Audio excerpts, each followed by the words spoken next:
Lapha amalunga sendlunkulu yakwaZulu azwakala ehuba amaculo okubungaza enkantolo ephakeme yase Pitoli. Ngeshwa ubumbano olukulomlayezo alisilo iqiniso kubukhosi bakwaZulu. Kumanje izinhlaka ezehlukene zigqiqa izinkantolo njengoba kunombango wesihlalo sobukhosi.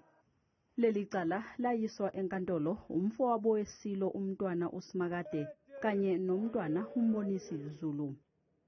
The royal family, the royal houses, the person who they ushered to the throne is then Princess Magade, who is the king now. And I would say this, Prince Misuzulu, the family has never recognized him as a king. The day King Zwelithini passed away is the day King Misuzulu ascended to the throne to become king. All these other things are just formalities to confuse people. Ubukhosi bakwaZulu baziwa futhi buhlonishwa kakhulu ezwenikazi eAfrika. Isilo uZwelithini kaBhekuzulu ubesehlezi esihlalweni sobukhosi iminyaka engama-50 ngaphambi kokuba akhuthame ngo-2021.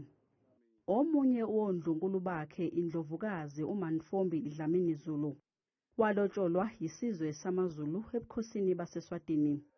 Okusho ukuthi-ke isilo uMisuzulu ungumzukulu weNgonyama yaseSwatini uSobhuza wesibili. Ngesikhathi isilo sikhothama saqoka indlovukazi uMantfombi njengozoba yibamba bukhosi. Kodwa-ke izinto zajika ngesikhathi naye esekhothama isigubhukane emva kokukhothama komyeni wakhe, nokwaholela ekutheni indodana yakhe endala uMisuzulu kube yiyona ethatha isihlalo. Encwadini efungelwe indlovukazi uMantfombi wathi kwakuyilungelo lakhe lokuzalwa uMisuzulu ukuthi kube nguyena othatha isihlalo sobukhosi. Leyo ncwadi-ke isiyingxenye yobufakazi enkantolo kanti yanikezwa undunankulu wesizwe samaZulu umntwana uMangosuthu Buthelezi ngaphambi kokuba akhuthame. Ngokwesikhundla sakhe uShenge nguyena obenegunya lokuqekelela ukuthi amasiko akwaZulu ayalandelwa uma kuqokwa inkosi. Kodwa-ke umsebenzi wakhe wokweseka isilo uMisuzulu kwesobuhlalo sobukhosi uthole ukugxekwa amanye amalungu endlunkulu. It's important, my lord, that I do say that there's incredible amount of reverence my clients give to Umntwana kaPhindangene. If you look at the order they sought, it was an order that once the royal family has set and agreed with each other on who the successor would be, the Prince Buthelezi would be approached and given the name of the person identified by the royal family, and he would announce it. So I'm just saying that there is no attempt to devalue the role that Buthelezi plays. Umfowabo owesilo esesakhothama umntwana umbonisi wathi indlunkulu kwakumele ihlangane kuqala ukuze ikhethe ozongena esihlalweni sobukhosi. Uyavumelana-ke nommeli kamntwana uSimakade owathi wakhishwa inyumbazane kulokhu. When it comes to deciding who is going to be ikhanda of a particular royal house, only the relevant members of that house take that decision. We therefore submit that there should be no reason why this family should be treated differently from that practice. It is entitled to make a decision on its own after concluding all the necessary consultation processes. This was a decision that was prejudged. The outcome was prejudged, and there are problems with that. And we submit that that is so on the papers, even if your lordship is ultimately against us as far as that is concerned. Then if one looks at they're essentially the second respondent in Prince Buthelez's minutes of the 14th of May. And if I can turn to those, we submit that those in any event demonstrate exactly the same point.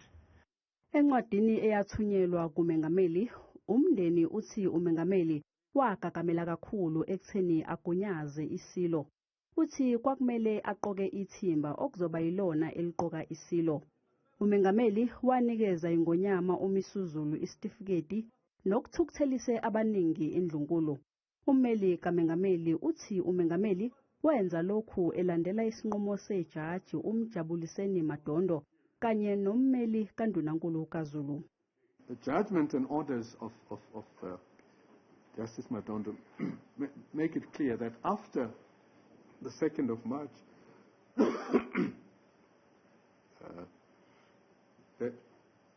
there were no legal proceedings in respect of both the validity of the meeting of the 14th of May and the selection or identification of Prince Misuzulu. He was therefore at liberty to endorse the application and submission made in terms of the statute by Prince Mangosuthu on behalf of the royal family. Kwaphela insuku ezintathu lolu daba longaboni ngasolinye ngesenzo sikamengameli luhlezi enkantolo. Yena umntwana uMisuzulu kufanele amadisk exetshule ngobuhleli esigqikeni ngesisone sakhe. Futhi azoxetshula ngohlobo esizwe ijaji likhuluma ngayo. Njalo abameli bethu bekhuluma ngayo. Sekuphele iminyaka emibili lempi yombango wesihlalo sobukhosi isenkantolo. Isilo uMisuzulu wagunyazwa njenge Ngonyama ngo-2021 wagcotshwa ngoNcwaba wango-2022. Kodwa ke namanje umbango usaqhubeka.